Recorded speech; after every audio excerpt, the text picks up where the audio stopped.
Hello, folks. We're running 5 minutes late. Our intended guest is having major technical difficulties. She's been trying for the last half hour. It's just not working for her. So we're going to go impromptu. We're both, Andrena and I have been running the show now for quite some time, and we've actually done a lot of traveling. And I noticed that when we had our guest on, there was a lot of places that we had actually gone to. So we had a lot of things in common to actually speak about. And so it's a shame, really. So, yeah. Okay, so obviously the beauties of radio stations and doing live shows rather than pre-recorded, it's always been our philosophy to go live because the story is a lot more easier to come by and it's more refreshing, actually. So obviously my co-host is in the UK, Andrena, and it's obviously a good evening here in Australia, and it's a good morning to you. Hi, good morning, and welcome to anyone and everyone that's listening to Dreaming the New Dream. As Jeff said, excuse me, unfortunately our guest had mega problems trying to get online down in Cornwall. So so it's just Jeff and I. We're going to do a chit chat. So first of all, I'd like to say that I'm really thankful that I've been given the opportunity to do Dreaming the New Dream. And I've looking back on the flyers as I do a flyer for each person, I've been amazed at how many people over the weeks. I'm not sure what date I started, but looking back, I've had the opportunity to talk with and interview some amazing people with amazing stories to share, amazing wisdom, out there walking their talk and dreaming the new dream. So I just want to say thank you for giving me that opportunity because I've really enjoyed it. And this is the first technical hitch we've had. So I don't think we've done too bad as far as I'm concerned in all the shows. This is the first one. So, yeah. There you go. That's how we started the show. I think it was back in August last year. So let's see what we've got. So first of all, the original lady was Julia Choi, and she came from, mother was German and her dad was Malaysian Chinese, and she was the one that was instrumental. And so, Jeff, can we do a show? And of course, as a result, we came aboard with the concept of dreaming the new dream, because we were looking at life and realizing that, as I said to Julia, excuse me, in Germany, did you have Monopoly? Oh, yeah, we had Monopoly. I said, oh, right, okay. Now, you know, in the game of Monopoly, obviously, you throw the dice and whoever's got the biggest numbers gets the bank. And, of course, the money's already printed. So if the money's already printed, the next question is you step up to the game. And, of course, your job is to accumulate. And, you know, who wants to end up on Old Kent Road? But then, anyway, so whilst you go around and you might end up on the community card and you might get the get out of jail card, or you then start acquiring property, get the street, get the houses, get the hotels, you know the game, get a superannuation through utilities or the railway stations. But then you might go broke. And shortly afterwards, you leave the game, you go outside and you might kick a ball around, or, you know, whatever takes your fancy. And then before you know it, there's a few others have left the game. So dreaming the new dream is about the fact, okay, we've been on this cycle called accumulation and capitalism, and we're playing this game. You go to school, get a good education, get a good job, find a partner, get a house, have kids, have to see the kids get married, boom, boom, see you later, pop the clogs. Not much of a life, is it? So dreaming the new dream is about looking for passion, you know, and of course, passion is something that's, we've all been gone this God-given right of passion, you know, like, what is it? Is it ornithology, going out there to study birds and then joining with photography and taking photos of birds? You know, is it going out there and catching a wave and surfing away and all of a sudden dolphins turn up? You know, or look, it might be Skittles over there in the UK at your local pub. I mean, passion is about whatever brings delight to your soul and makes your heart sing.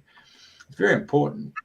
So, and then some people might just prefer to look at history. I mean, I wasn't one for history. I never liked history, but entering as you get older, and then you decide, oh, I wouldn't mind checking out the Acropolis, so I might want to see the pyramids, or you want to go and see the Grand Canyon. I mean, these are all things that have been thrown in our face when we grew up looking at Life magazine, and then later on TV came along and they showed you these events and places and say you feel like traveling and meet those places. But to be able to walk in someone's shoes, that takes a lot, So on this planet, you have people who've come in different faiths, and they've been educated to that particular faith, and whether it's Catholicism or Hindu or Sufis. The question at the end of the day is, at the end of the day, we're all human, and we're all in the classroom. It just happens that our planet is a school, and we all march into a different beat. And until such time as we walk in that person's moccasins, then we start to become more aware of who we really are. And it's like the coin. I mean, there's three sides to the coin, isn't there? There's heads and tails. So I'm down here in the southern hemisphere. You're in the northern hemisphere. So you're seeing heads, I'm seeing tails. But until I turn that coin around and I get to see your side and you get to see my side, then we flip the coin on its side, and then we see that leading edge, and there's the truth. So it's very important for us to bring that out. So hence the show, Dreaming the New Dream. And of course, Andrena and I both have an affinity with dolphins and whales. So the original logo we had was a dream catcher, and so catching dreams and dreaming a new dream. But for most people who are out there, dolphins, whales, it could be birds, it could be dogs and cats. We just chose to go with these colors because it felt to us that water was such an emotional connection, and emotions is really heartfelt, until such time as you meet this lady we had on the show some time ago, Janet Coke, and she had the horses. Oh, sorry. Yeah, Janet. Wales.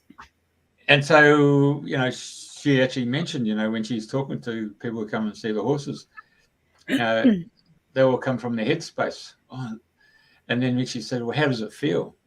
And when you go into that feeling, it seems like your heart opens up, and you become a new human. So, Andrena, that's what we've got the show for. It's to bring people who've got different passions and show people that, you don't have to play Monopoly. There's other ways of looking at life. And so for those people who've chosen to step out of life and go off the grid, or, become traveling Wilburys, I salute you. It's fantastic. So, we're told to go and sign the tax form number, so in capital letters. So we pay a tax, and then, of course, we're expected to live to 60, 65, so to speak, and then we retire. And what are we retiring on? It's just and then before you know it, so many people cop the clogs because they haven't got a passion, they haven't got a dream, because of being providers who've had to get up and go to work and come back. And sometimes you guys in the UK, you're going to work in the dark and come home in the dark. So, but is that life? Is that what life's all about? So you can understand now why our show, Dreaming the New Dreams, is about getting people from all around the world. And obviously, you might have a passion, but when it comes to technology, and we are learning the balance of, what comes inside ourselves, and we're using the technology that's been manifested in the Western world and using it to be able to do what we're doing tonight, which is, you're in the UK and I'm in Australia, and we're broadcasting, we're going live on radio, but we're also going live on Facebook and YouTube. So, you've got to bring that balance, and sometimes people don't have that understanding of technology, as we've found out tonight, so, or today, your time. So what do you do? So hence we do what we're doing now. We go on the fly, we share. So I'm going to hand it over to you.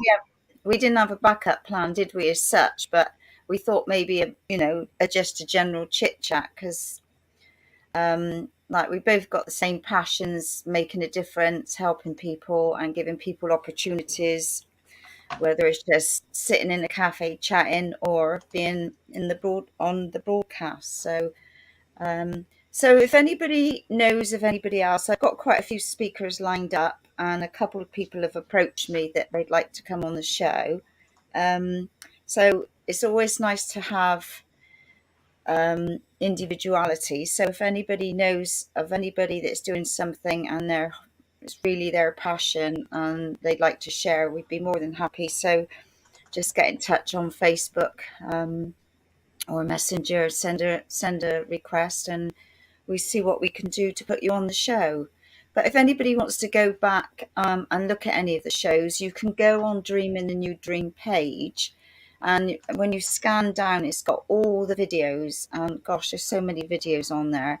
But and I can't say I've got a favourite out of all of them, because they all come with different capabilities, and some people I think, oh wow, that's amazing, and then somebody else think, oh wow, it's just I sit here going, oh wow. Julia. Now I've done beautiful workshops with Julia when I was in where was I, on the Byron Gold Coast? I forgot where I've been, here, there, and everywhere. But yeah, so we're open to having people come on and share their passion and share their gifts, and Val. And yeah, no, I did ask Francis. Andrea's found her technology. She's here. Oh, is she? Yeah. Just hang on. I'll bring her on.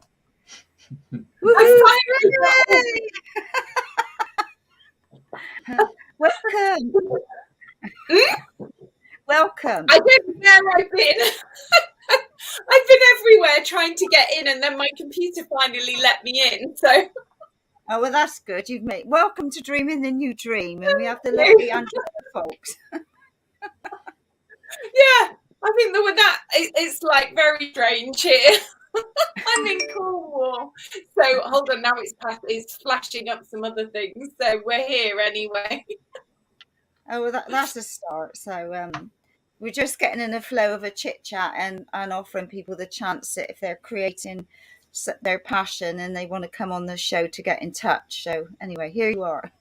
Yeah, maybe we do overcoming adversity and blockages and things, because I do think sometimes things try and stop you, and it's you've got to go through that. And I think, like everybody, it's like trying to go through obstacles put in our way. And sometimes, like I was listening before to the lovely Michael Land that you were interviewing, and it's the realms of the unseen and the other dimensions sometimes trying to stop things. And we've got to push through all that. And because like, I'm sure you can feel energies, I can feel energies sometimes trying to stop stuff. And you've got to push through all that, especially I think when we want to deal with this kind of work. There's often blockages put in the way, and going through that and just still persevering, because I think it's so easy to give up for people, isn't it? Yeah, definitely. I know that Carol and I were in Bradford-on-Avon, and we'd gone to a pub. I think it was about a 16th, 17th century pub. I can't remember now. It was all set up. I'd gone the day before. I tried everything out. That day, we could not get on. We couldn't use our phones. We were so blocked, and we knew it and felt it. It was so yeah. Anyway, you're here now. So I thought I'll explain why it is, because it is those energies that we're dealing with. So do you want me to explain what I do? Or So because you're just, I've known you over the years, and we've often bumped into each other in Glastonbury and what have you, and friends for supper. So because you're just on the outskirts of Glastonbury, aren't you? Because I know you can see the tour from the bottom of your garden. Yeah, I can see the tour from my garden in Glastonbury, and I'm not in Glastonbury at the moment. I'm in Cornwall. So I'm at my little chalet called Sea Angel in Cornwall, which is actually a good story in itself for people. But first of all, explain that I do past life regression, inner child healing, ancestral timeline healing, spirit releasement, and I speak light language. And I've done that for 22 years since I had my awakening when I lived in London.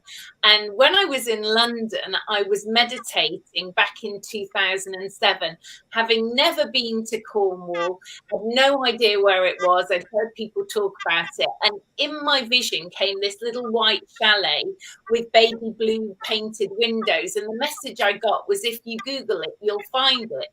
So it took me 3 days, and it was for sale. So I bought it just off my meditation.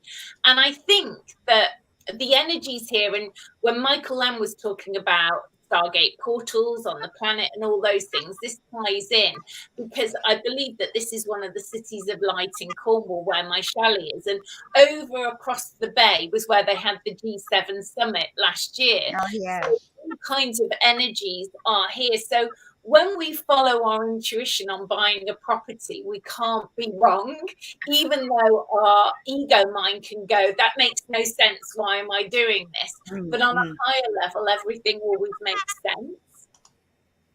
Yeah. So I'd like to know about your awakening. So where were you born? Let's start at the beginning. I was born in Stoke-on-Trent up north, but I was brought up living in Cheshire. And then I went to school there. I was a model for probably nearly 13, 14 years. I did that full time, all, abroad and in the UK. And then I came to London working, and then it was around about 2000, 2001 when I had my awakening. I wasn't into any of this. If somebody mentioned astrology, I was like, oh, that's interesting. I was interested in astrology, but really on a basic level, I didn't know anything else.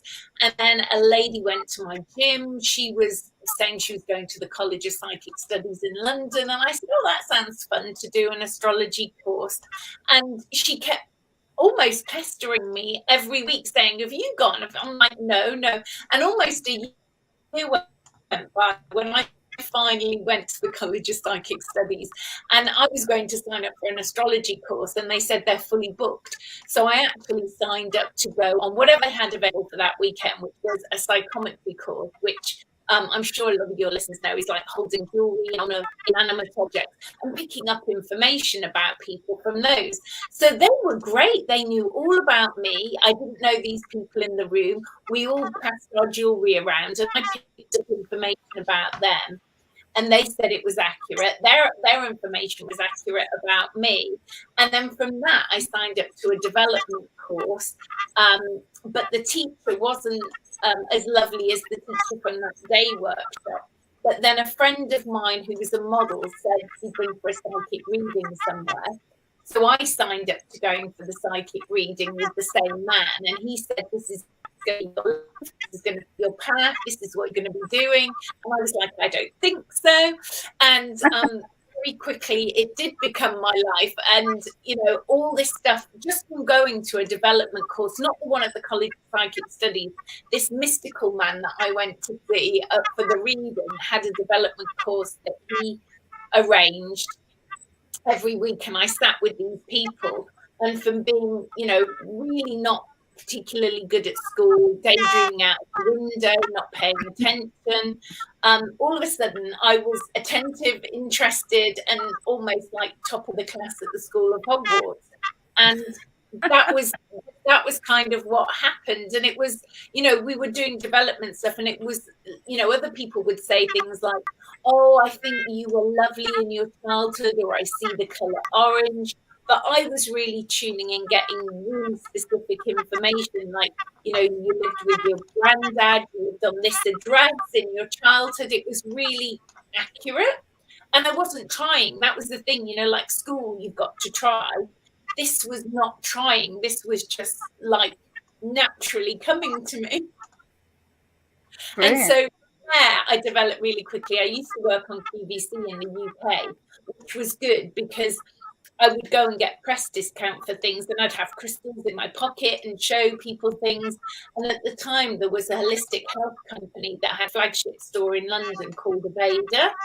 And that was privately owned then by Hurst Reckelbecker. And they invited me to give talks in their stores. So I was giving lots of talks in their stores. And then they said, do you want to put flyers to, for clients? And it didn't dawn on me to do that, but they were so kind and helpful. And then I started to see people's past lives, just naturally seeing people's past lives. But I couldn't work out what the benefit to that would be, me just saying blah, blah, blah, because I wasn't that evolved back then. And so I went then, very quickly did end up on TV talking about being psychic. because I ended up being mugged and strangled. So I ended up talking about being psychic. Then a year later, I was back on this Kilroy show talking about being psychic. So the whole thing was sort of like tying in together to an awakening. And then I learned past life regression from a guy who taught me hypnotherapy, past life regression, and inner child healing. And then all these amazing things were happening. I was levitating off my bed. I was almost doing like what we would now call hand light language, but I didn't know what it was then. It was just like my hand wafting. So I was doing these hand waftings over myself, and everything they were telling me, all these colors, all those energies were coming in. I was doing channelings. Everything that they were telling me would literally come true the next day. So everything was lining up, and it was like I was in my own little Celestine prophecy. And they told me not to work for 3 months, and I trusted it. And I was living in a really expensive place, so I was like, how am I going to pay the rent if I'm not going to work for 3 months? But they were like, trust, everything will be provided for.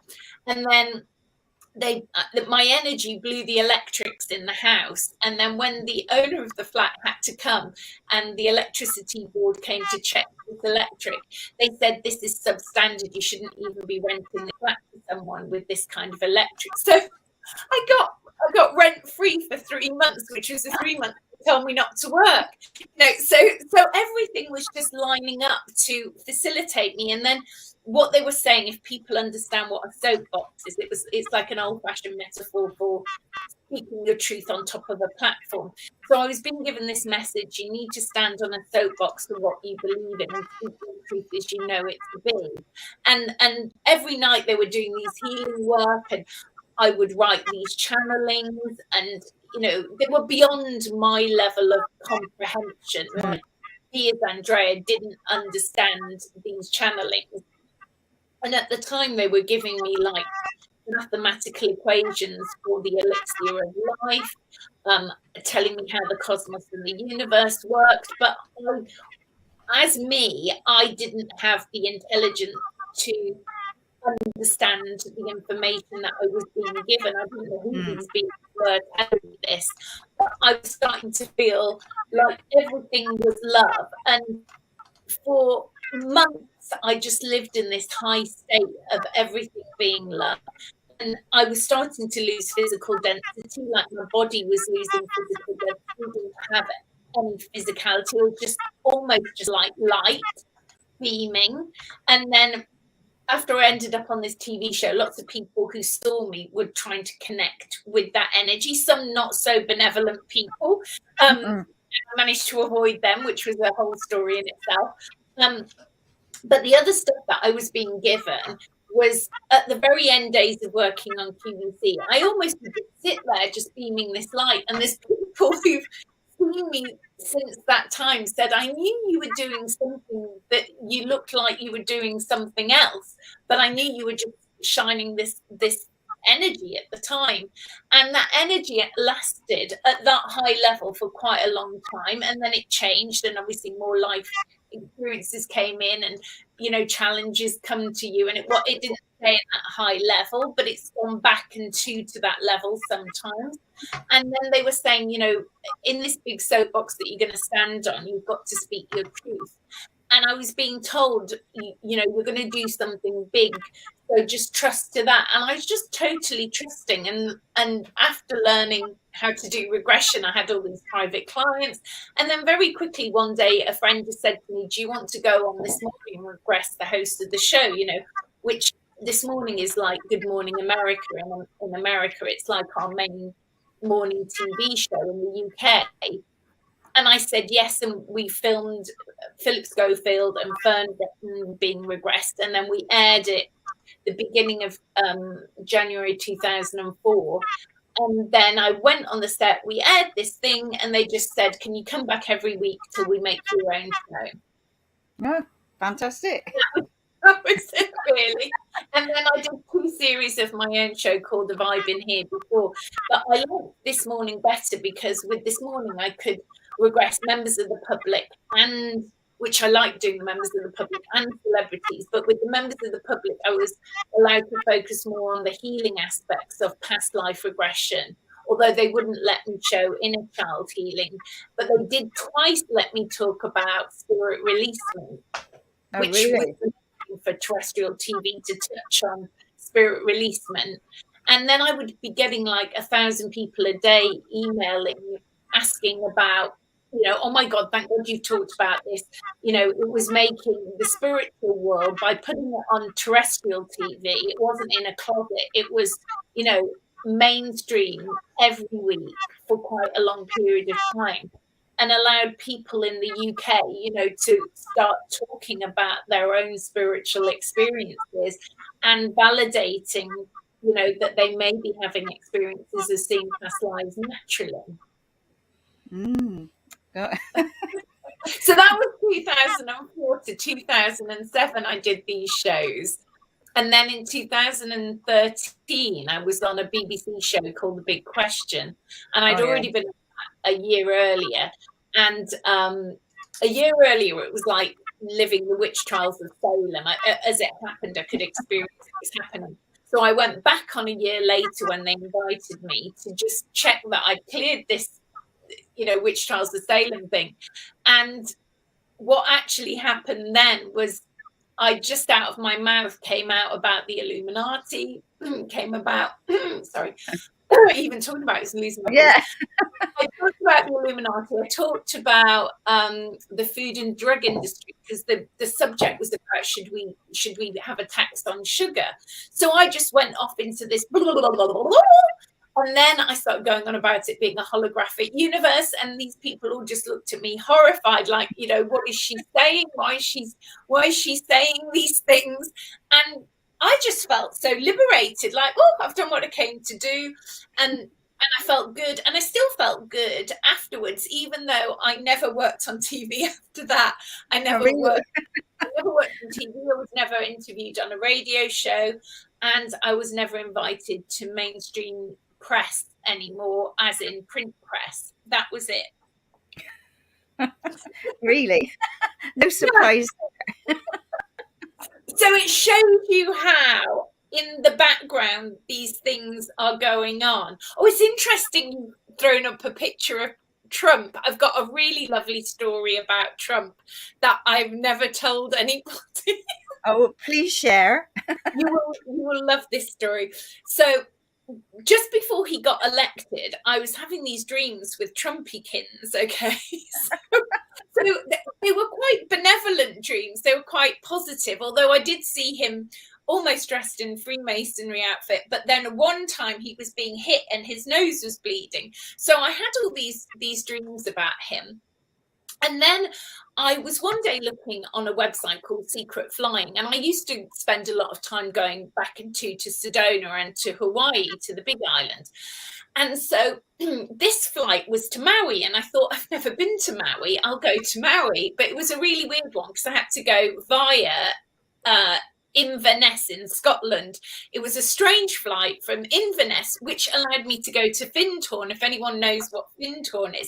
And I'd always wanted to go to Findhorn, and I was like, now I'm going to Findhorn via Inverness and also via Maui. So I get this flight to Maui. I stay at this retreat center. On the last day of being there, I'm talking with the interns about my dreams with Trumpykins, and they were validating, saying they'd had similar dreams about Trumpykins. And this other woman arrived with her husband, and she was looking at me, and she seemed really twinkly herself, and she came over and she's like, can I have a chat with you about what you're talking about? So we have this chat. I go off to the yoga studio. Husband sat there tapping away on a computer, and I speak light language, and she says maybe I speak light language. So she speaks light language as well, although she's never spoken light language before. And then I told her about my dreams, and she said maybe you can share your dreams and what you experienced with my husband, who's the Prime Minister of Romania. So, this was the Prime Minister of Romania and his wife. So, and recently, in the last few months, the only reason I'm sharing this story, because in the last few months, everyone who speaks in exopolitics have been talking about these Stargate portals in Romania.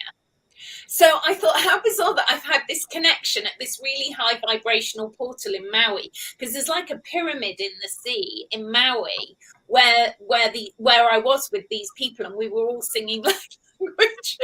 So I think that's just a wonderful story to show you that if you trust where you're meant to be, you know, you're going there with the most innocent of intentions and with good intentions for yourself and humanity. But if you're meant to cross paths, and I've got all kinds of stories like that over the years, that if you're meant to cross paths with these people, you will. You know, and all I can say, they're not the president anymore. But at the time when I had that experience, they had been, because I don't think in Romania they last as long as they do in the UK. To be you know, I don't think your length of whatever it is, what's it called, presidency, lasts that long over there. But what it showed me was there were really beautiful people who were really, you know, very spiritually aligned with beautiful intention for humanity in those positions. Yeah. And not everybody is bad that high up in you know the world. They're not all bad. There are good people seeping through behind the scenes to facilitate good things for humanity. Well, I will ask you at some point, will you do some light language? I just love light language. It's just the only thing is there is a bit of feedback on this. I don't know if Jeff can tell. Can you tell us some feedback? Because if I do a really loud light language, it'll probably go a further feedback. I don't know if it's my sound that I need to turn down or something. Or is it stable? I can turn you down. That's not a problem. Yeah, just 1 decibel or something, because sometimes it will reverb on it. So no, I've got you sorted. You're all sorted now. I've got you sorted. Okay. Shall I explain what light language is? No, go for it. From my perception of what I believe light language is, and everybody believes it's something different. I spoke little languages as a child to myself, but I didn't really question what those were, and I certainly didn't know any other children who spoke little languages to themselves, but I just did them. It wasn't what it became now in how I speak languages. There are people who speak languages which is, I believe, the tongues of our souls. So they're back to Lemuria and they're back to ancient star systems. There are lots of different languages. So if you don't resonate with mine or you don't resonate with some others, there's a reason. Maybe it's not for your soul. That language is not resonating for your soul. It's a different language. So be very discerning. You don't have to accept all of them just because you think someone speaks light language. In fact, I had a funny story the other day. I was at the Chalice Well in Glastonbury, and I was lighting a candle for some. I'd had a lot of people pass over in February this year. 6 people I knew passed over, and it was one of their funerals. And I saw someone I vaguely know there, and I said to him, "Oh, could you just film this or take a photo for me, lighting a candle at the Chalice Well for these people who've passed over, so I can send it to their family to say, because I couldn't go to the funeral, I was lighting this candle, so that it would be nice for them." And I said, and then I'm going to sing some light language. He went, "If you're going to sing light language, you've got to go." And he gave me my phone and he was gone. And so I thought, oh my God, that's so funny that, you know, at least he knew he wasn't open to light language and he went. That well, he made it perfectly clear, eh? You freaked him out. You can. That's a beautiful picture of the Chalice Well in Glastonbury with the Vesica Pisces on the lid, and you know, and Andrena and I love going to the Chalice Well. So yeah, so talk back to the light language. So you've got all these sophophonic frequencies. So from my perception of my understanding of light languages, it's opening dormant DNA codes that have been shut down in for a lot of people, it's in your head. Or for some people, they feel it in their heart, or they just feel emotions come up, or they feel like their body's vibrating. But we have had our DNA shut down, and sound is everything. And I know you do sound healing as well, and Andrena. And sound healing is opening the codes. It can open, you know, if you have the correct people together at a Stargate portal on the planet, and they have the ability to sing or create those octaves, you can open dimensions and portals to other realities. And that's why I was so enjoying that conversation that you'd had. I thought it was just before me with Michael Lamb, but it was so great what he was saying about the Stargate portals and everything. And then if your body is like a living portal in itself, so it can do amazing things for you as a toroidal energy field portal. And then when you align to the Stargate portals on the planet, or where there's sacred zones or sites, at the right time of the solstice or the sun hitting the stone and your sound, you open the realities and dimensions up. Because it isn't, you know, they want us to be in 3D, but we're more than 3D. You know, we're opening up to that. Those stones are actually man-made stones, but they do look very real. Portland Bill near Weymouth in the UK, right. which is really interesting because I think they have 15 Masonic lodges in Portland back in the day where the Phoenicians came. So Portland was a really powerful point, and also a lot like St. Paul's Cathedral was made from the stones from Portland. So it's a very powerful point there. And a lot of people there have a certain look about them. You can see the people who are multi-generational who lived in Portland. They're all kind of blonde, blue-eyed. The local inhabitants of Portlandville, around there. So, shall I sing a light language now? Does that? Yeah, that'd be lovely. If we just close our eyes and just take a deep breath and just let this sound ripple through your body, and I'll just be quiet for a few seconds at the end. It'll be about a minute transmission, but just bringing in, connecting with whoever's going to watch this in the past, present, future, in all timelines of existence for that collective soul energy of people. So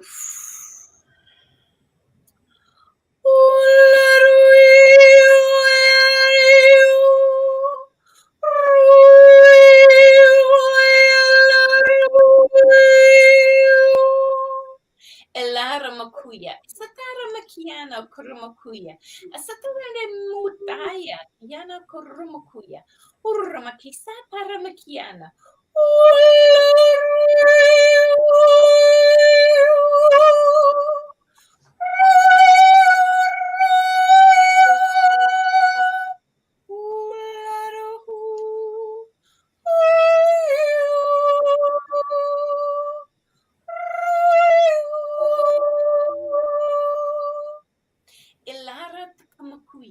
Isara takamakuya, uruma kayana kurumakuya, Elara takamakuya, urumakiana kurusakaya,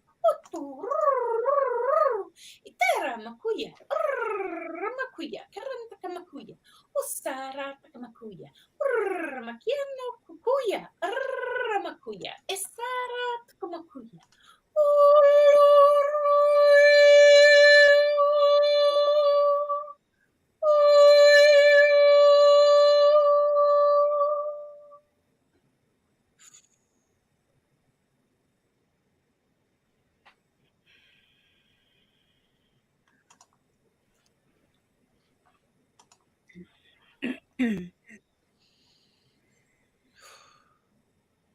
How is that? Oh, magic. You know, it goes down through me and I'm tingling and vibrating, and I just love it. It's, you know, it's just amazing. Yeah, love it. I was huge. Sorry. I had to work. I mean, I think people don't realize to be able to speak codes, you've got to, like when I was younger and I lived in London, I got mugged and strangled. So they tried to take some octaves out of my throat. I think that was why, because when they read the timelines, they can see who you are, what you're going to do, you know, what your potential is. So if they can try and stop you from doing what you came here to do. Yeah. So I ended up, after being mugged and strangled, I ended up on thyroxine for an underactive thyroid, and I was on that for 16 years. And then about 5 years ago, I decided to take myself off it. But like a lot of things, when you take yourself off it, terror, fear comes over you, because you think, oh my God, I never want to go through those experiences again. And so you have to go inside yourself, heal all the trauma of that, whether it's past life. You know, a lot of us have had trauma done to our throat from past lives, or we've been, you know, I know it's a bit formulaic by saying we've been witches or priestesses, but, you know, a lot of women who are doing mystical stuff now have been. And, you know, they've either been strangled, they've been drowned, you know, their voices have been silenced. And this, you know, it isn't a male form of patriarchy. The patriarchy can come through women as well. It's not the, you know, the divine masculine is a higher vibration that supports, you know, the evolution of humanity, whereas this old patriarchal, old energy, which is what we're clearing from the planet now more intensely the last 2 years, that's what's tried to stop our voices, you know, from being heard, to shut you down and stop you from speaking your truth. And, you know, most of humanity have had this spell cast upon them to almost find it so hard to speak the truth. You know, it's that they're silenced into not speaking their truth, or fearful that someone's going to attack them. So we're clearing all that that's coming up for humanity, to be able to speak from our hearts again, not from our wounded, you know, heart, but from the divine heart of ourselves.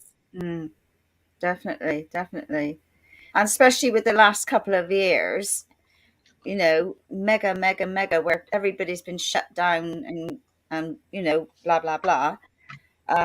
Yeah, so it's a amazing, a massive amount of clearing that's going on still, isn't it?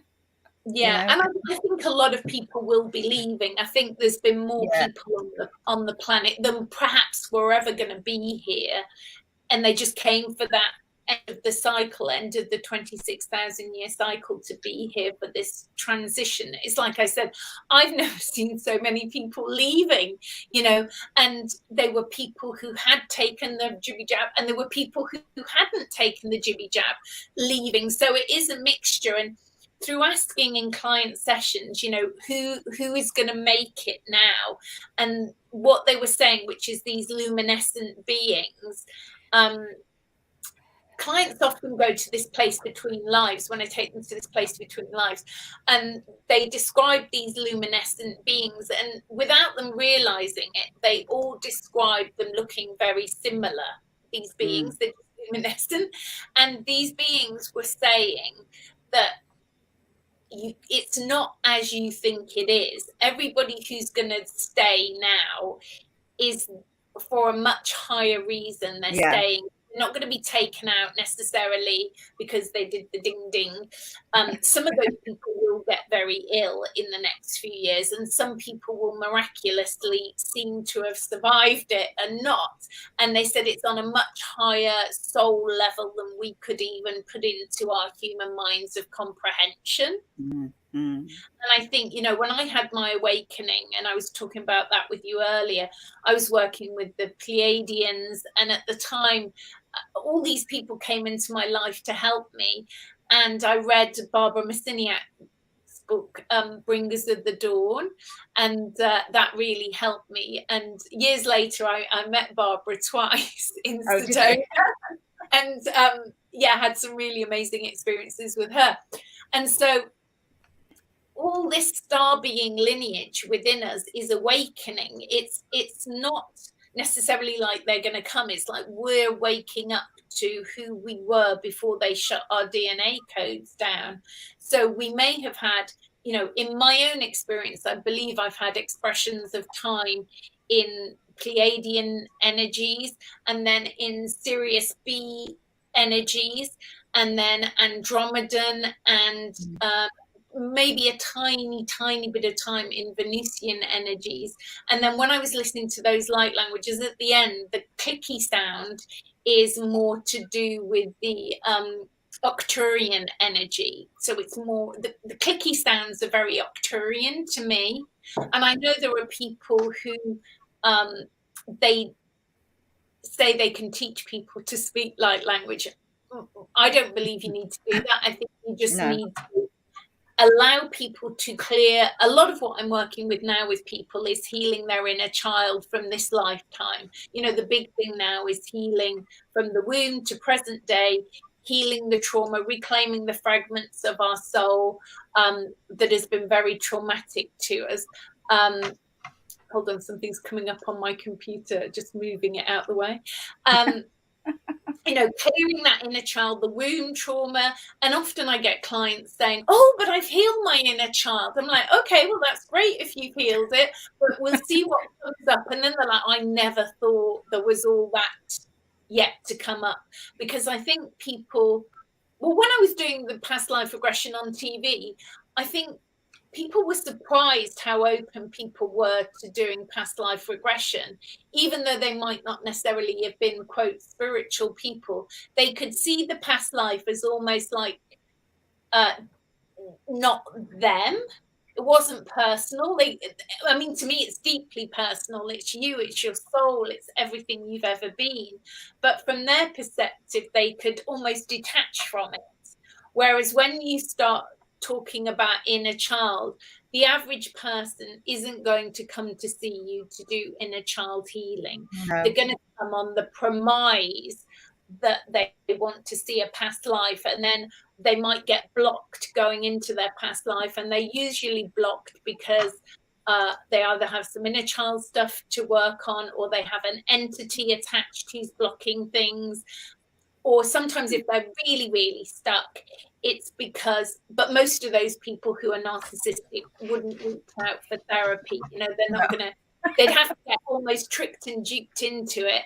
And mostly people who can't do regression have really controlling personalities, or they have entities attached, or they have a really deeply wounded inner child that they're terrified about healing.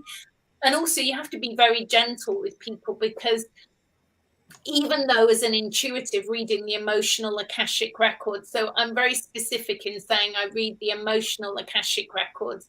So that's identifying the origin of the emotional trauma and taking you back to the origin of the emotional trauma, or telling you what I get, and then you clearing it in your body. I'm not clearing it for you. I'll guide you into clearing it out of your emotional Akashic records so that you can be free of it. But it is a journey for people, and people are almost so addicted to their trauma that they don't understand. It's like a roll call.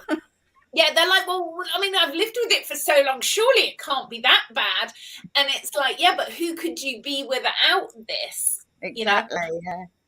Yeah. And you know, because my biggest passion is helping people heal by not needing pharmaceutical drugs and not needing operations necessarily, but not everybody sees that as a bonus. You know, a lot of people don't see there's any benefit to that. You know, they'd rather have the operation and take the drugs, whereas I would rather heal myself, like I heal myself of my broken ankle. Yeah. Did you want to share about your ankle? Because that was an amazing journey, wasn't it? Yeah, that was weird. It was, I live, like you said, I live in Glastonbury. I also live near where the festival site is, but not near enough to get tickets to go, but near enough to hear the bass. Doof, doof. So it was 3 minutes before the main stage on the Saturday. I had some new flat frumpy shoes, really flat on, and I just stepped outside off a step like that, and I don't even think I fell. Something went, and I just fell to the floor. My ankle twisted all the way round, and I broke it. And I somehow got myself from outside inside. I managed to put my ankle on a paint pot and twist it back into place, because there was no pain. Because when you're in shock, there's no pain. And I can remember just sitting there wiggling it about, but I was in shock, and I thought, I do need to call an ambulance. I know I've broken it. So I called an ambulance, waited 8 hours for this ambulance to come.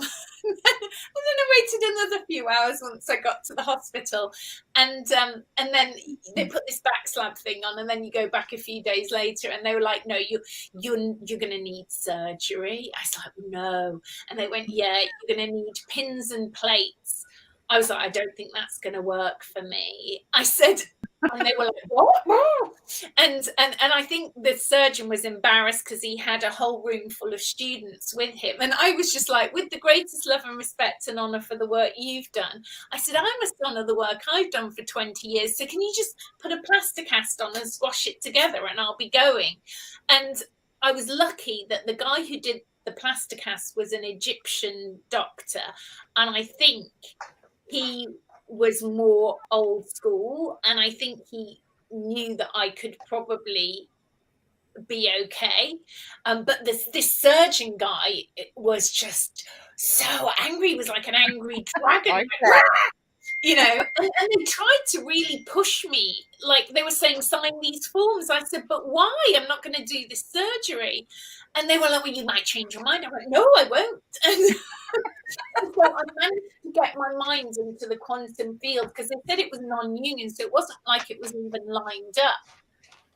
So, but I never took any painkillers or anything, and I was in a high state of joy for weeks with this broken ankle until they took the plaster cast off and they put a fiberglass cast on, and then the fires of hell happened, and I just kept getting flashbacks to 3 past lives. One, which I think was the cause of this in the beginning. I'd been an African woman in a past life with 1 leg. And when I triggered that memory through someone giving me a deep tissue massage years ago, the muscles in my buttocks stopped firing. I went to see a chiropractor and he said the muscles have stopped firing in your hip area. So I had to tell my mind that I wasn't an African woman with 1 leg anymore. You know, I've got 2 legs and they both need to walk. But that had obviously triggered a weakness in the left side by the memory coming up, but not completely clearing it. And then while I had this fiberglass cast on, a memory came up of being a nurse on a battlefield and me having post-traumatic stress and just the terror of seeing all these men with, you know, limbs all blown off, and so I had to clear that. And then I had another flashback because when they'd wrapped my ankle, they twisted the lining so it was really tight, and that triggered a past life memory of my ankle being stuck in a bear trap in another lifetime. So I had to clear this. So I cleared all these past lives. I did think twice while I was laying there with this broken ankle taking. It never dawned on me to take any painkillers, and it wasn't painful till this other plaster cast came on. But I did surrender into dying twice. I did think I would die, and the lady and it brought up all kinds of other emotions, like you live on your own. I had to find somebody to come and help me every day because I literally couldn't survive without somebody coming to help me.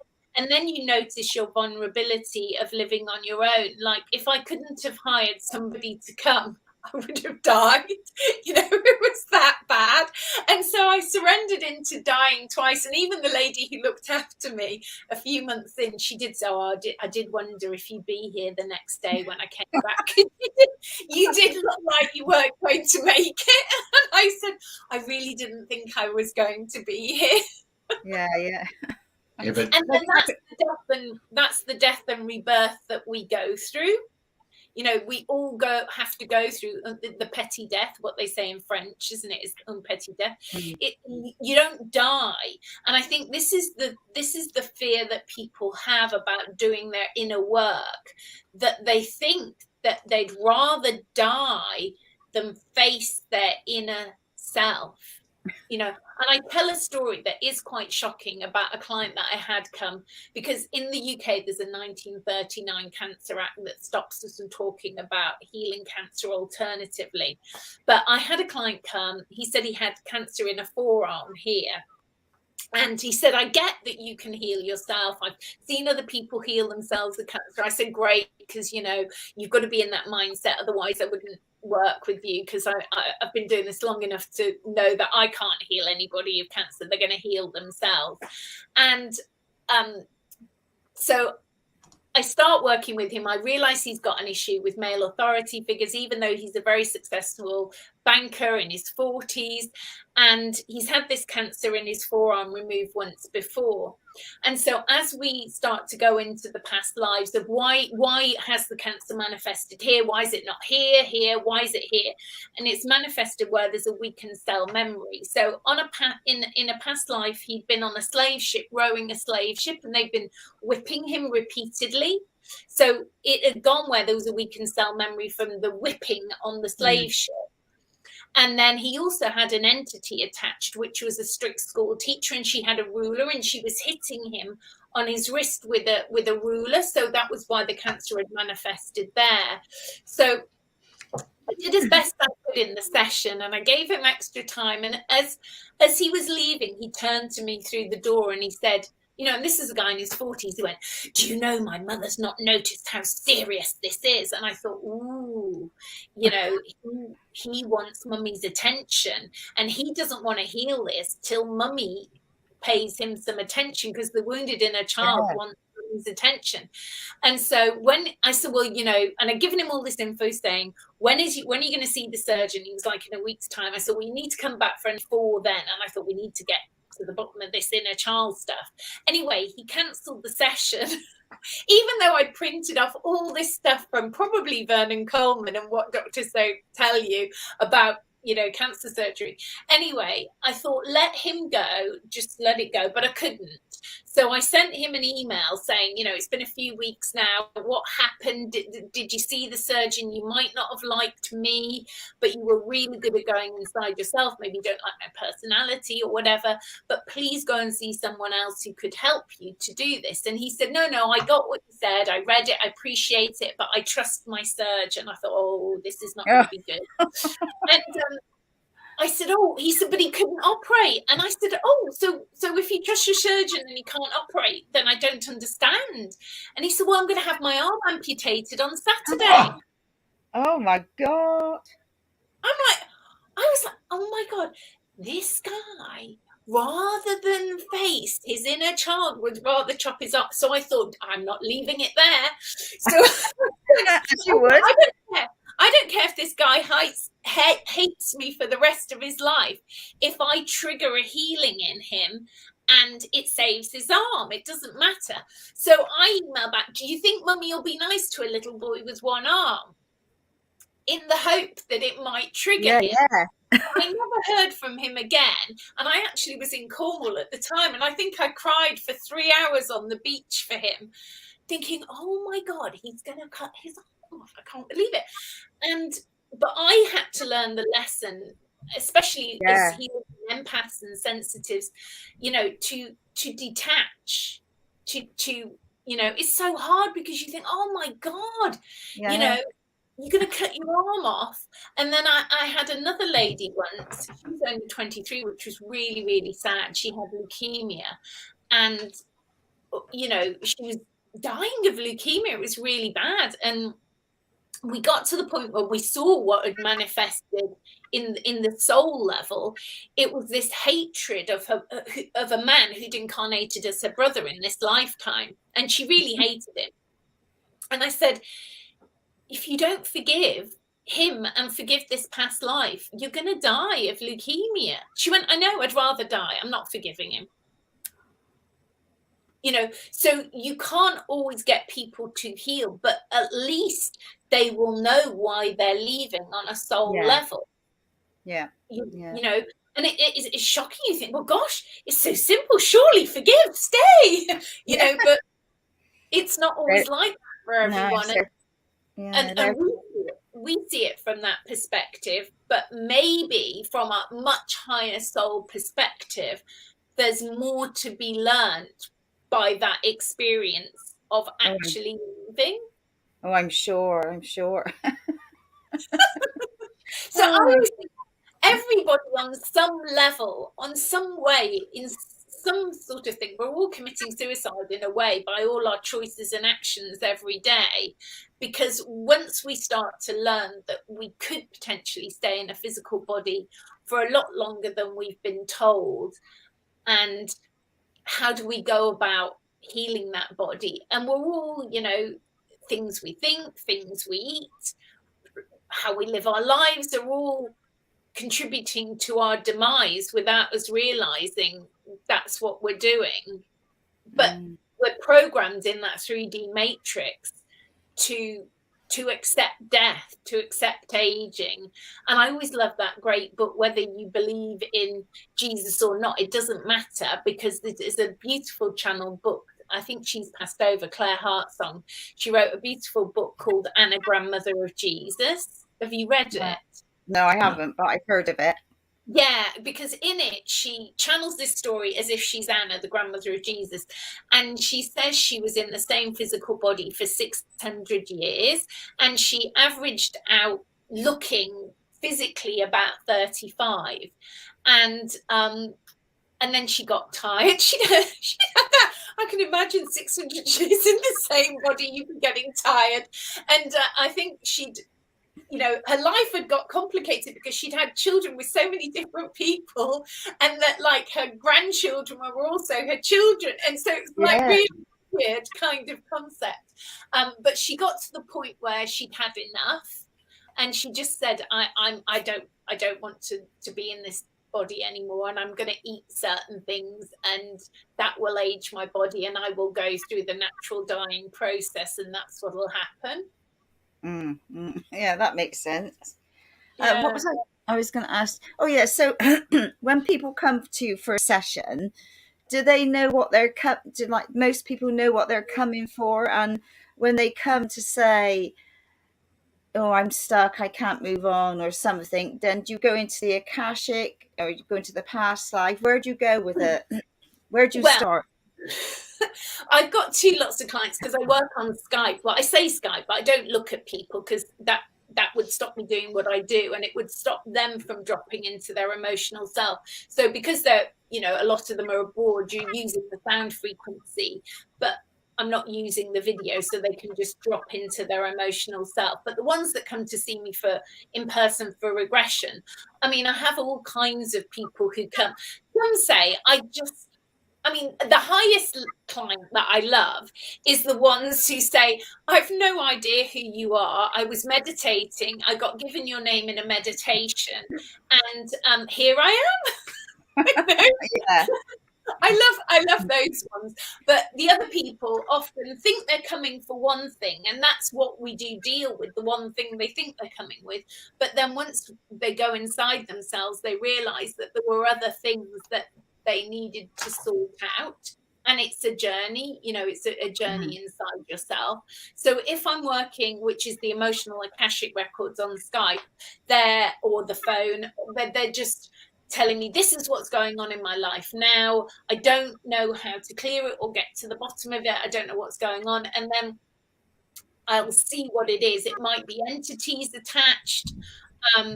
It might be trauma from childhood. It's all interlinked. So in how I work, I don't believe that you can truly serve the client in the best way possible if you go, well, I only do inner child healing, I only do past life regression, I only do spirit releasement. You can't. You need to be able to do all those things at the same time for that person, because it's all interwoven. So in the past life, they'll psychologically talk about what's going on in their life now, and then I'll have intuitively tuned into what I think is going on as well.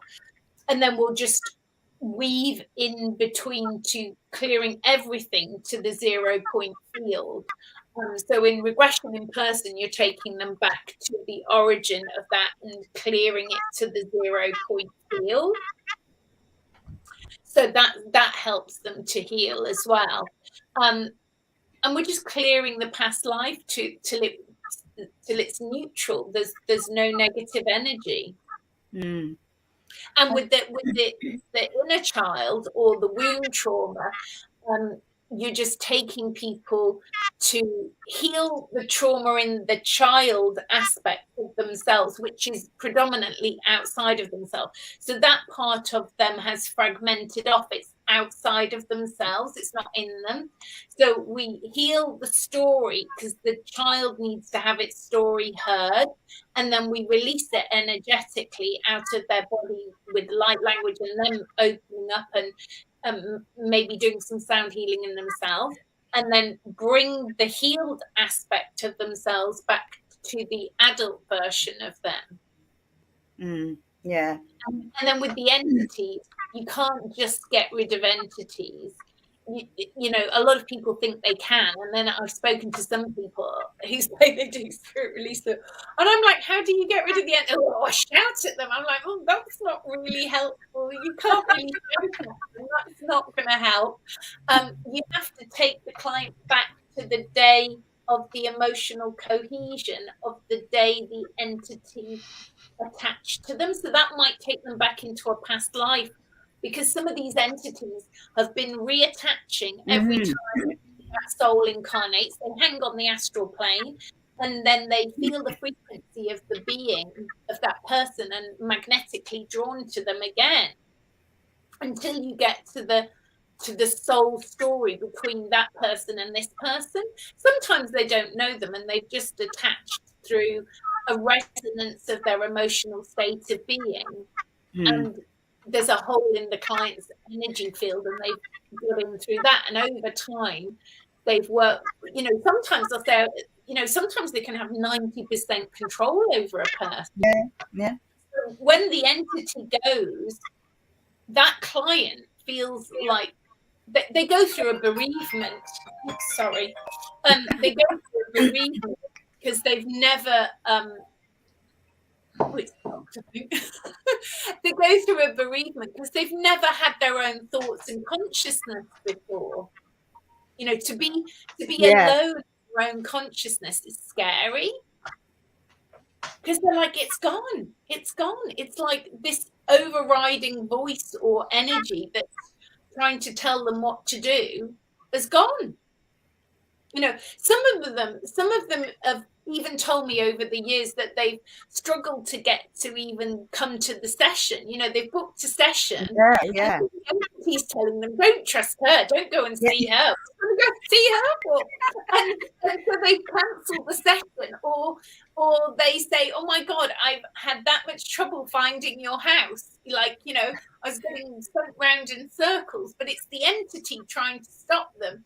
And then sometimes the entity comes, you know, I speak to the entity, so I push the client's consciousness into the background, and the entity comes through and, you know, can be quite rude and nasty to me. And I'm like, oh, charming. And they go, I'm not speaking to you. And I'm like, okay, well, I'll just carry on speaking to you. And then they go, oh, you think you're clever. And but usually it's just their ego defending themselves because they're frightened, and they act all rah. You know, sometimes they're really rah, you know, like rah. I've seen people literally, I mean, I probably shouldn't say this because it'll put people off, but I have seen people fall to the floor, foaming at the mouth, shaking. You know, and you are like, oh my goodness. But you know, if you stay calm, stay in your heart, you can help people. So I think the thing is, people dabble in this, but they really don't know what they're dealing with. And you know, you have to be quite grounded, I think, to be able to deal with what you're going to deal with. And also, you know, people are going back sometimes to healing very traumatic things that have happened in this lifetime that they might be in denial of or disassociated from. And in no way do you want to, you have to be very careful, especially around sexual trauma, that you don't preempt them in any way or feed them in any way. You just want to make sure that that person says, I think something happened. They might have a conscious memory or they might not. And that kind of memory is best only ever brought up in person, in regression, where you're not feeding them in any way, and they're just naturally going back to that trauma. So you help them to heal it and heal for people. With people who have a memory of some kind of trauma, and you've worked with them a lot, you know, and they're used to being on the spiritual path for many years, when the healing comes out of some people, it's very primordial. It's literally like howling, you know. And I've talked before that, you know, when people end up sectioned in the UK, which means being put in a mental health institute, it's their healings, that their traumas coming to the surface to be healed, but they're not being given the opportunity. And I've heard lots of stories where when they're in these facilities, they start to howl because the healing's starting to come out, but they stop them from howling and medicate them. Yeah. And instead they need to be allowed to howl and release this. Yeah. Yeah, I tell you what, it reminds me of Ghost and Patrick Swayze. They're saying, I'm Henry VIII, I'm Henry VIII. Poor old Whoopi Goldberg. Yeah, and films are great, aren't they? Because films are in some way telling the truth. Yeah. They want us to believe it's fiction, but it's actually the truth. All right. Really bad feedback, she said. Yeah, not too sure what's going on there. Hey, I was quite surprised to see this photo on your Facebook. Who's that? Who's that dishy young man? Hold on, I'm just going to move my chair a little bit. I don't know. I think it's just a past life memory of being I was a Lakota in quite a few lifetimes. Have you been Native American, either of you? Yeah, I don't know what tribe he is, but yeah, he's lovely. We don't need to worry about what tribe he is. I remember as a child seeing a Native American person for the first time, and I was just like, oh, you know, but it was that past life memory. Yeah. And I've seen the past lives where I was male in a Lakota tribe and my tribes were annihilated, and you know, the grief that came out again was howling grief. You know, I'd been this male, you know, and in Native American tribes, you know, you were the elder, you're meant to be protecting these people, and I couldn't protect them. They killed them. You know. And the grief that came out was huge. And it was really funny because when I was in Sedona, I did end up at a Lakota tent and the paintings were Lakota on the tent. Amazing. Yeah. I feel that's that picture there. Oh, that was another story. That's in the valley. Big Island away. This is the Valley of the Kings. Yes. Andrena and I have been there on an ancestral trip. Yeah. Oh wow! Did you go to the big waterfall at the back? No, we went swimming on the beach because I had background in surf lifesaving, so I knew where to go and swim. Oh, wonderful! Well, in my naivety, I went with this Swiss guy. I thought I was going for a little walk, and it said "extreme danger, do not go in." And I said, "Oh, how long will we be?" And he went, "Oh, about 15 minutes." I was like, "Oh, okay." About 8 hours later, I came out. Oh, my God. Oh, yeah? What were you doing in there? We waded through rivers. It says don't go in. So we waded into these rivers. I had my rucksack on my head and I was up to my neck wading through water. And it was quite an experience because I had no idea where I was going. I was just up for an adventure. And then it started to rain. We'd gone so far into this forest. We must have been about 2 or 3 hours into this forest, and it started raining then. And then I was like, "Oh my God, I'm gonna fall here." And then I heard this voice in my head saying, and he offered his hand to help me, to drag me, you know, along. And the voice in my head said, "No, Mama Chia help you. Mama Chia help you." Because I think what he realized was we'd gone too far and it was raining and he didn't know what to do. And he thought, I don't think she's got the strength to make it because it's quite dangerous now because it's like landslides. And this voice went, "No, Mama Chia help you." Because I knew that if I held his hand, his fear would make me worse. So I need to stay in my own energy. And this Mama Chia woman helped me. And every time I pull a piece of grass, which looked like a piece of grass to hold on to, it turned into like a piece of rope. And so I went through this forest. And when you get to the very end of that forest, there's a massive waterfall. And when I look at the pictures back, there's like this apparition of Saint Francis of Assisi in the back of the waterfall. Wow. And then when we had to hike back, it was dark when we hiked back. And by then, I'd just totally given up any hope of anything. And the funny thing is, he then went into fear. And once it went pitch black dark, he started stumbling into all kinds of sticks and getting cut on his legs and everything. And I'd just given up. And because I'd given up and totally trusting this Mama Chia voice that was talking to me now, I mean, I only had a bikini on with a throw over it. That was and I just walked. It was like I was just gliding through the forest, and I came out the other side with nothing had touched me. Wow, amazing. God. But what I see is that we stumble into these initiations without realizing that that's what we're actually doing. You know, sometimes naivety is really good, and trust, and just go on an adventure. And then I spoke to some kahunas, and I said, I went to that Valley of the Kings, and they went, oh, where did you go? I went, oh, right to that waterfall. And they went, you went to the waterfall? I said, oh, yeah. I said, it was quite dangerous. And they went, yeah, people have died in there. I said, yeah, but I heard this woman called Mama Chia. And they went, oh, she was an old kahuna who used to live in the forest. Oh, wow. Amazing, eh? So they knew her. And I think there's a gorgeous book. Again, another magical story. There's a book called The Secrets and Mysteries of the Big Island, written by a friend of mine, Pilau. And I loved this book when I was in Hawaii. I eventually got this book, The Ancient Secrets and Mysteries of Hawaii.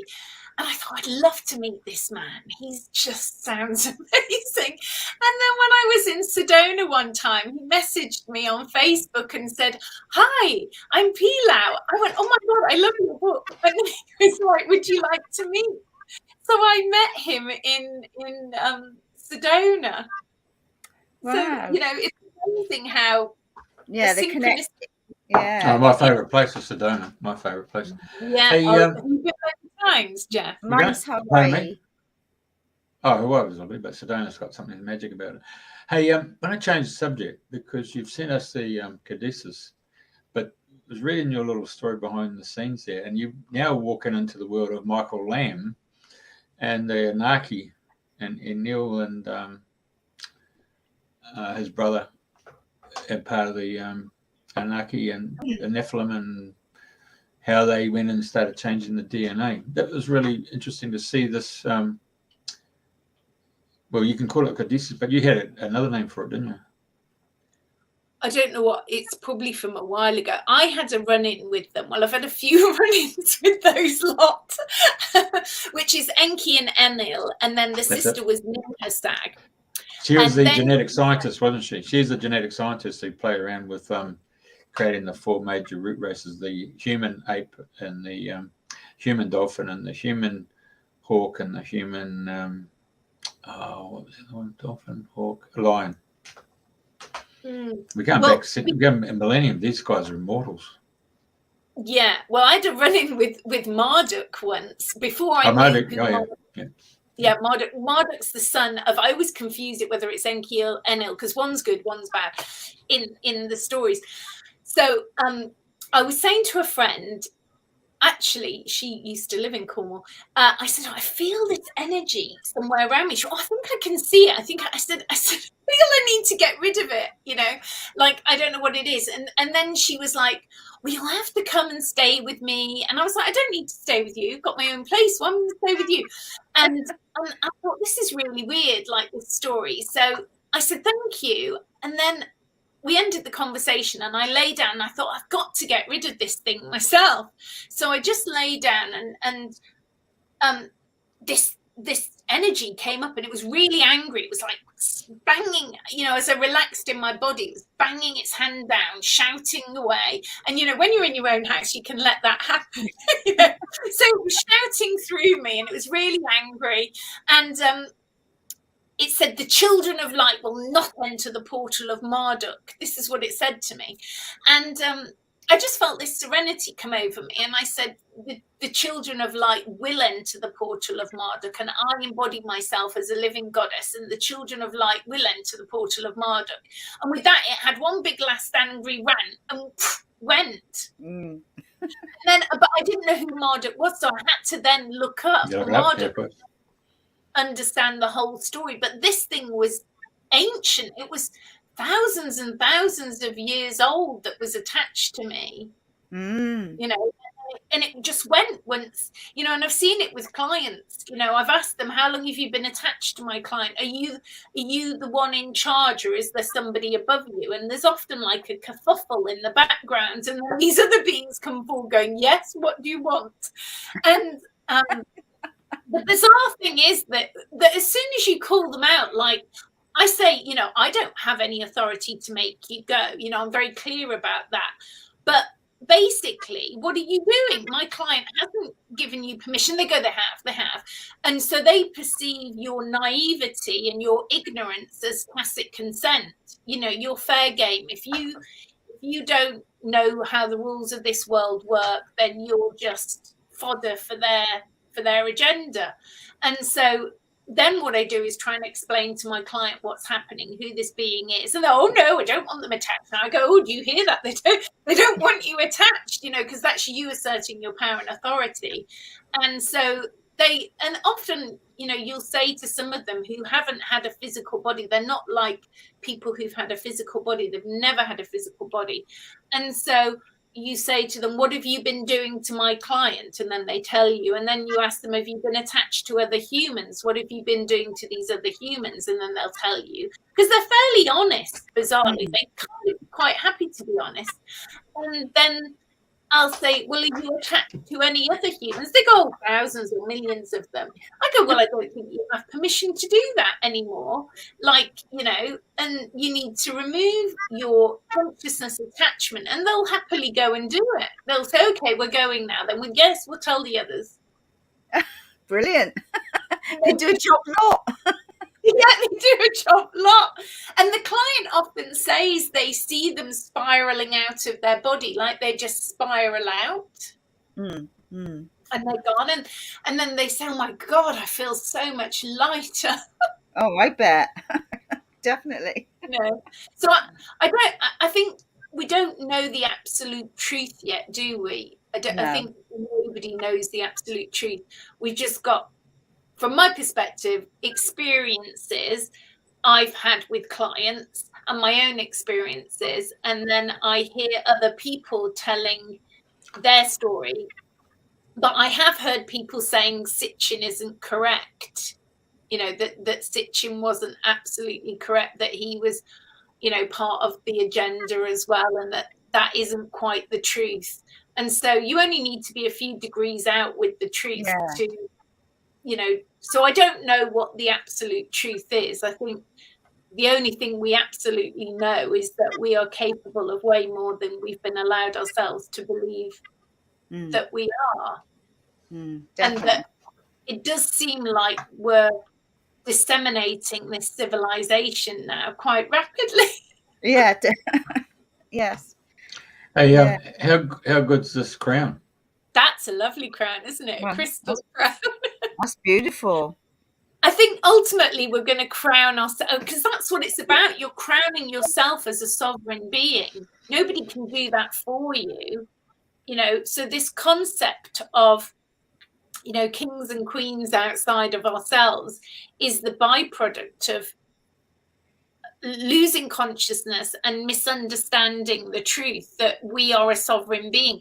So if you're a sovereign being and you're in the highest potential of yourself, then you have the highest potential for humanity.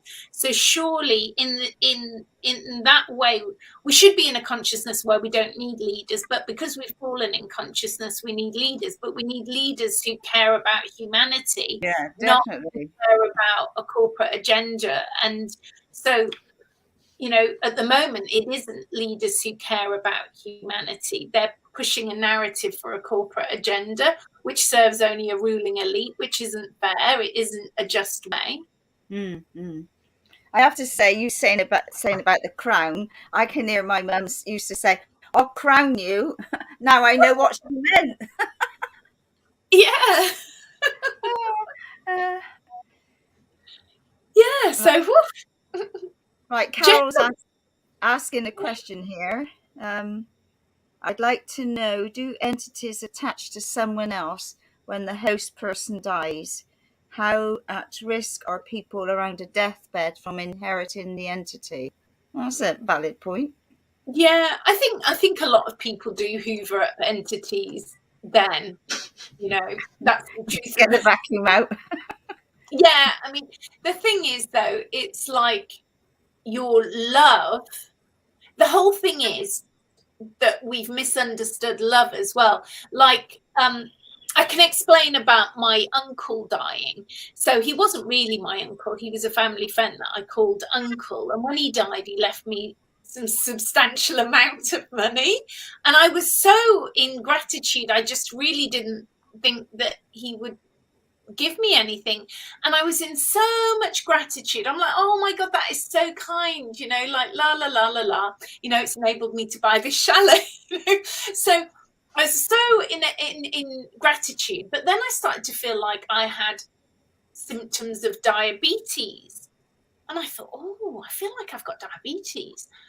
I thought, oh, and then it just, my intuition asked, you know, have you attached to me? You know, I spoke to my uncle and he went, oh, hello, yes. And I said, why have you attached to me? He said, oh, well, what you do is so interesting. I thought I'd like to know a bit more about that, you know. And I said, what, but you had diabetes and now I'm manifesting symptoms of diabetes. You're like, oh, I'm so sorry about that. And I said, but how did you attach to me? You know, often I ask, how did you attach? And he said, well, you were so grateful for the money. It was easy to get in. Oh. So it was too much gratitude. Yeah. He said he'd got in through too much gratitude. Says a lot for your doorkeeper then, doesn't it? Yeah. so we can be too grateful. You know, it's a balance. Yeah. Being grateful, but not like, oh, too grateful.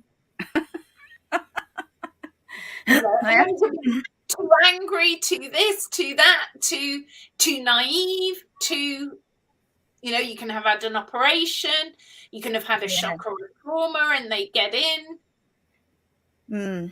Many ways, eh? But I think as long as, you know, the deathbed is, again, too, you know, but I can talk, you know, I was quite emotional when my mum passed away last year through just sheer exhaustion and tiredness and the shock of, you know, I'd helped so many clients and they said, oh, it was such a beautiful death. Thank you for the advice that you gave me. It helped me. But my mum's death was horrific. So it was so shocking to me, you know, and sleep deprivation of looking after someone that, you know, on the deathbed, you could, I mean, my mum had gone probably a week before her physical body shut down. It was quite traumatic. And again, that was probably because her ego didn't want to go, you know, and she had dementia, shows she was very confused and she didn't think it was her time to go, which was difficult as a child when you're having to tell your parent that they are going to have to go, but you've now become the parent and they're the child. And I think dementia is a way of unpacking, because my auntie in the care home now has dementia, and she's 97, but she's got a light now, and my mum had this light as well that she only really acquired in the last sort of 8 years of her life, this real radiance, that she maybe had it when she was younger, and then I think a lot of trauma had happened in her life to her, and she like lost her light, and then the light came back again.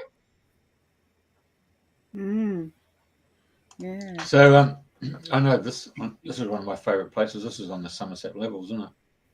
Do you think it probably is? Yeah. I don't know Is, if I've taken that picture. It might have done. yeah, I can tell you it is. There's a little bridge you go across. It's got black railings in that, and you look up that. It's not that particular spot, but it's just a bit further. Over here is a fish ponds from memory. Over here. Oh, do you know what it is? It is. It's by my house. I thought it might be. Have you been there, Jeff, a lot? Have you been there? Oh yeah. Did you live in England? Pardon me? Did you live in England? Oh, for 6 weeks at a time for about 12 years. Wow. I used to go every year. But were you born in Australia? No, born over in New Zealand. Ah, you're from New Zealand. Yeah, they've got some magical energies there, haven't they? Haven't they, Jess? I love New Zealand. Yeah. I have to say, all the time we've been talking, your aura, the blue in your aura is really beautiful. I've been watching. Oh, I don't know. Because I hadn't set it up properly. I'm not where it's very light, I think. I think I'm in the dark. No, it's normally really bright in here, but today it's not that bright for some reason. Anyway, go on. Oh, did you want to say anything else? No, I was just going to put this photo up. The best thing that came out of dating a psychopathic con man. No, I saw that. A nice picture. And I thought, oh my God, we're having a blonde moment here. That's pathos. I think that's pathos in Cyprus. Oh, been there too. Yes, that was a lesson, dating a psychopathic con man. A young one as well. And we went to Pathos. Yeah, my daughter got married there. Oh, did she? Wow. Yeah. It's lovely there because you've got the Aphrodite energies, isn't it? Yeah, definitely. Oh, yeah. And then there's Adonis over there at the waterfall. Yeah. So many magical places, eh? Yeah. Anyway, so the bottom line is, what question have we asked you that we should be asking you? I don't know. All questions are relevant, I always think. I don't know. I can't. Hey, let's take us back till 6. Okay, so it'll be 9:30 your time. Yeah. Let's talk about how we hit the roadblock. Yeah. And then I fired up. You retaliated, and then we're then thinking how we're going to run the show, and then 22 minutes later you came on. Oh, was it 22 minutes? How bizarre is that? And then, so the thing was, opening statement was how you sat into it and pushed yourself through it. And I think from my perspective, I thought to myself, okay, I probably had some doubts about you. And those doubts removed themselves by you saying, this is what I've done and push through that in terms of relationships. And I thought, okay, now I'm listening. And so I had to go back and change all the coding and all that stuff because I removed it, thinking you're not coming on. So I just was patiently doing all that while you and Andrena carried on. I thought, this is going to be an interesting show. So, but there was a lot of things that you've gone and done, the places that you've gone to that Andrena and I have actually either done it together or done separately, individually. Then you also got one there. Looks like you've been in Spain with the Cathars, isn't it? France. Oh, I've been in France? Spain. I've been in Spain and this one here. I've been in around Rennes-le-Château, Rennes-le-Ban, Alette-le-Ban, around there.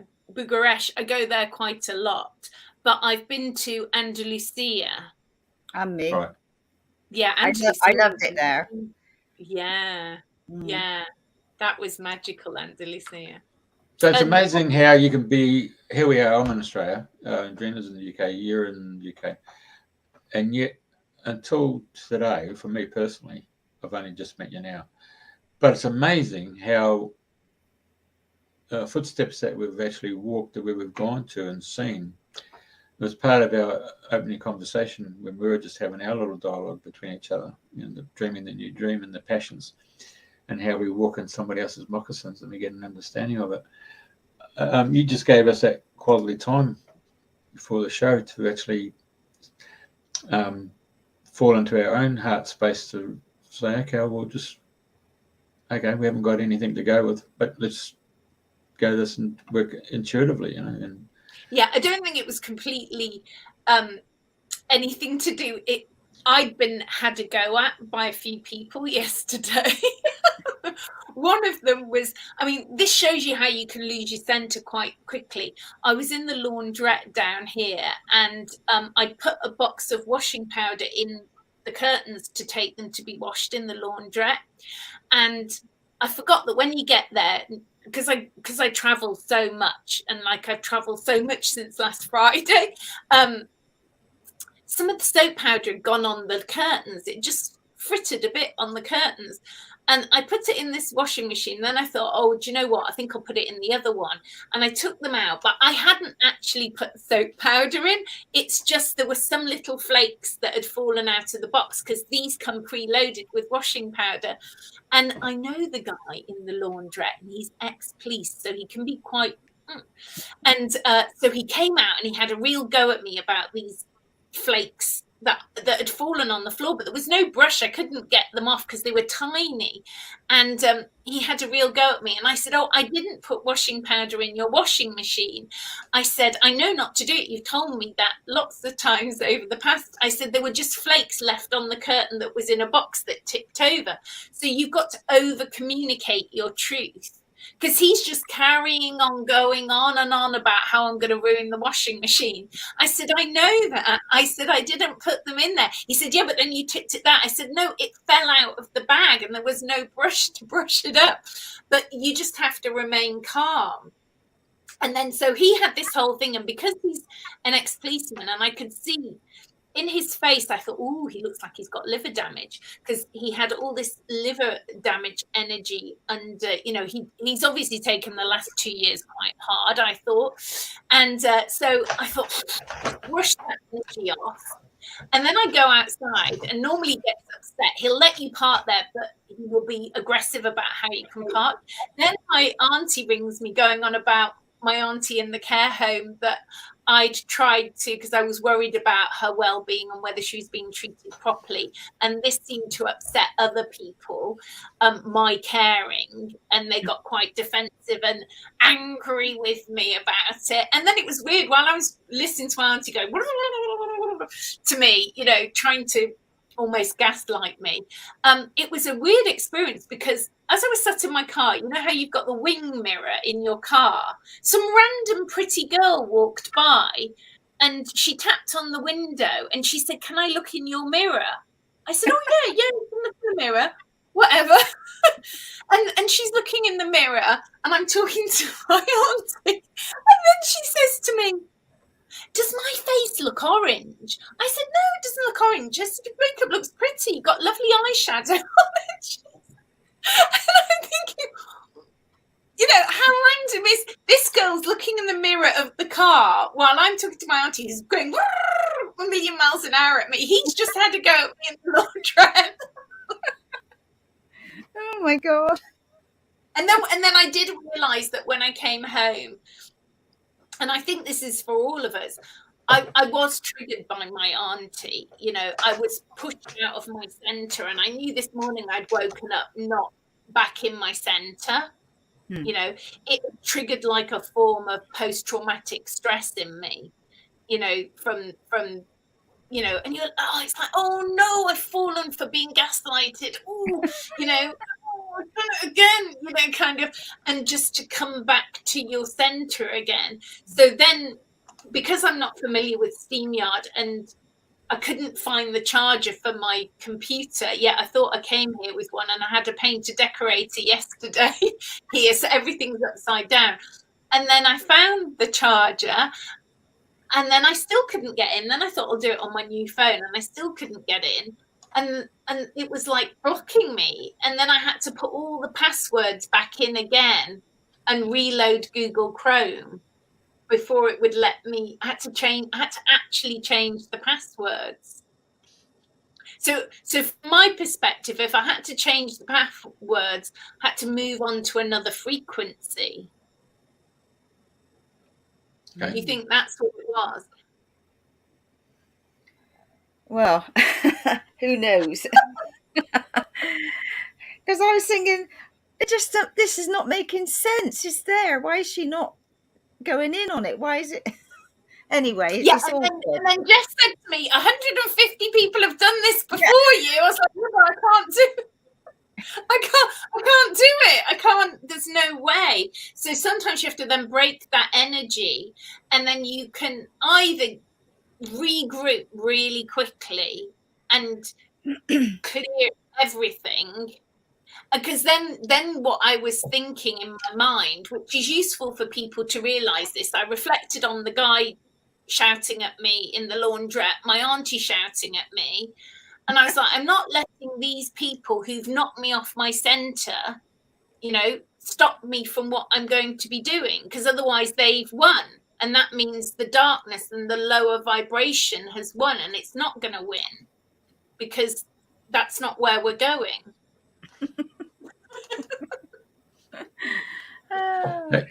Hey, I have to say, I spent most of the afternoon going through all your bloody website and Facebook, finding all these photos in there. I really loved this. I think it's just fantastic. Yeah, I like it as well. I stopped waiting for the light at the end of the tunnel and lit that bitch up myself. I thought that was awesome. Yeah, and I think in my own personal journey, I think that in general, and I say this in a positive way, in general, nobody has shown up for me. So I have had to show up for myself. And I think what had triggered me yesterday was my auntie, without going into the minutiae detail of what she was saying to me, well, you're a strong person. And I said, yeah, but I've had to be, because nobody showed up for me. So I've had to become a strong person. And I realized that, having watched people commit suicide in this last 2 years that I knew, and it having shocked me, and even before that, a friend's daughter did as well. It's you either get to that point where you either sink or you swim. And if you can swim, it's in those lifetimes or those points in your life where nobody does show up for you, that you have to show up for yourself. Mm-hmm. And if you don't find that strength, you probably will leave, Yeah. So it's that do or die kind of energy. But from my perspective, I see them all as wonderful teachers, even if they're being horrible to you, because in that moment, you get to choose that you can either be a victim and you can stay in that lower frequency, or you can go, you know what, I am a strong person, but not in the way you're saying it to me. Like, it's all right for you, you're a strong person. It's like, yeah, but strong people don't just arrive at being a strong person. There's a lot of lifetimes and a lot of people throwing rocks at you for you to become that strong person. Because sometimes you listen to people's stories and it's one tiny little thing and they're crucified. They don't rise up again. They're like, that's it, it's over. They can't rise up again. And it's like, when you do rise up, you become a stronger person and then you become a force to be reckoned with, because people don't, in general, with where the consciousness is at right now on the planet, people don't because you'll start triggering people, and they won't like that, because they will project all their shadow at you. But it's not you. They won't even see who you've become if they're not in that frequency. No. They only see their own shadow. So you show their own shadow back to them, and they don't like it because it's really painful and uncomfortable. And you're only trying to ask, what would you do if you lived in love and cared about humanity? What would you do? You wouldn't tolerate some of these things you're tolerating. You wouldn't. Right. You would speak your truth. You would call out these injustices. So when you come along going, actually, I don't think that's okay. I think that's not appropriate. I think we need to ask questions. We need to. They don't like it. No, of course not. Of course not. You know, there's no karma, no drama. That's what they're saying. No karma, no drama. Because otherwise, you're that pinball in a pinball machine, and the pinball is just bouncing around, and you're just going from one drama to another drama instead of rising beyond it and being self-navigating instead of being pushed by other people. Brilliant. Right. Well, that's it. We've gone way over time, but it's been it's been to say more about Jeff and Andrena. Although I know quite a bit about Andrena, but yeah. That'll have to be another day. Do you talk about yourself and what you do sometimes? Have you interviewed Jeff? No. he never stopped talking. Come on, get off. He's been quietish for 2 hours. I know, it makes a change. He's been very quiet. I'm very patient. But then if we had your sister on here, she talks for England and the United Nations. Well, so you've got a lot in common, you two. Plenty to share. I had a look at, Andrena was telling me you're in Poole right now, so I was looking at the energies of Poole, and it felt really nice energies in Poole when I looked it up the other day. Yeah, I love it down there. Yeah, and I'm by the well, I'm about 4 miles out. I'm in Corfmullen, so I'm currently on a farm. So it's lovely because I got horses and goats and chickens and a couple of dogs and sheep. And they're all old. I think she's got 13 of them, and that she just loves them. And I watch them, and they all come limping back. It's lovely to watch, and I think, sending them lots of healing, like they're because they're just old, but they still can eat and walk and be happy, But just watching them all limping in and out. Yeah, so there we go. Anyway, right. I'd like to say thank you so much for making it eventually. Pushing through. I like that Jeff said it was 22 minutes because that is, I love 22 and it's a master number. And yeah, definitely. So anyway, it's been a privilege and a pleasure. So thank you, Jeff and Andrena. That was lovely. Yeah, that's what the show's all about, isn't it? Sharing your passion, dream the new dream. From Cornwall, and the cities of light in Cornwall here, which is Hale Beach here, which is where I think the cities of light are. And when there was a Venus-Jupiter alignment once, that picture might be somewhere, but I quickly took a picture of myself, but it didn't just take one, it took a few. And when I saw one of the images, within those few seconds, I wasn't human. Really? I looked like a bog-eyed creature, but I'm sure they're quite nice beings, but it was not human. And so that's here, the cities of light here. I haven't been in Cornwall in years, but well, you go down to St. Nickman's Glen, don't you? Yes. Yeah. St. Nickman's Glen, Madron. We're near Madron. Yeah. But apparently St. Nickman's Glen's become quite commercialised now, someone said. Not surprised. You won't know until you get there. But I like the Mintark Theatre, and I like the story of the Pisces or the Pisces, and how at harvest time they used to turn up at different farms and get onto their scrumpy. And at one stage there was this guy in the cellar there, and he was drinking with them, and they taught them how to sing a song, and then they would teleport to the next cellar and get on the drink. So they spent the whole night doing this, and anyway, this human forgot the song, and he fell asleep in the cellar. Anyway, he gets arrested, and he goes to the court, and he's prisoner so-and-so, and he's there, and he's telling about these people he's having a drink with, and the guy who owns the farm says, "No, there's only you, mate. You know, you're just away with the fairies, you know." Anyway, this old lady turns up in the court and goes, pushes her way up, and she said, "Hey, you remember that song we were singing last night?" So she starts the song, and he starts remembering. So he starts singing the song, and next second, the two of them disappear. So apparently, it's in your local court records there. Really? Yeah, really interesting story. Another dimension. Yeah.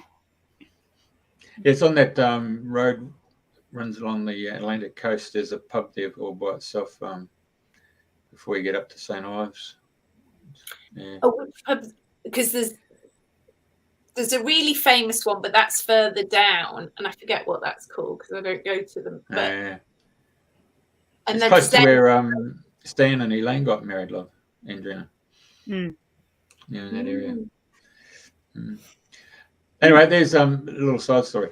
All right, well, we'll chuff off and stay on. We'll just finish the broadcast, and you can stay in the green room. Okay. All right, folks, you're listening to Radio FM 88 Australia. It's coming up for 5 to 9, which will be 5 to 12 for our friends in the UK who are on the show. Thank you for coming through. Thank you for listening, and we'll see your comments, and you can catch up on the Radio FM 88 Australia site. You can catch up on Andrena Forrest. You can go onto the YouTube channels of Andrena Forrest or Radio FM 88 Australia. It's been our pleasure to have Andrena and Andrea on the show tonight. Next Thursday is we're having an RDO, known as a roster day off, because it's going to be Thursday night, and next day is Easter Friday, so we're having the Thursday night off. It'll be coming back the next week, and it's Mr. Michael Lamb himself, our esoterical wizard that every female on this planet wants to watch and take home. And take him to dinner. Hang on, we got a comment there. Who's saying that? All right, Jennifer, here we go. Just saying thank you very much. She must be a mate of yours. All right, well, thank you, and good evening, good night, good morning. Okay.